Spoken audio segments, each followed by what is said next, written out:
Video seorang wanita Lebanon yang mengadang tank Israel di Lebanon Selatan beredar luas di media sosial. Perempuan itu terlihat berdiri dengan tangan terentang sambil berteriak kepada pasukan Israel.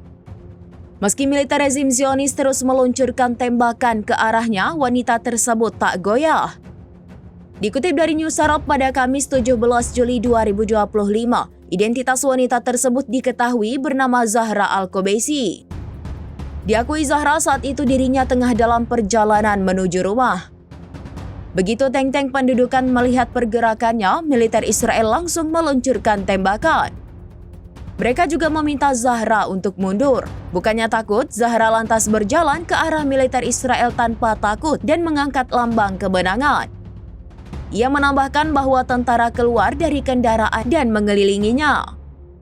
Selanjutnya menyuruhnya untuk pindah atau mencari pertolongan medis untuk luka di kepalanya. Zahra dengan tegas menolak perintah IDF dan dirinya mengaku siap mati. Diduga insiden ini terjadi saat militer Israel disebut melanggar gencatan senjata pada bulan Januari yang lalu.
Download Tribun X sekarang, menghadirkan lokal menjadi Indonesia.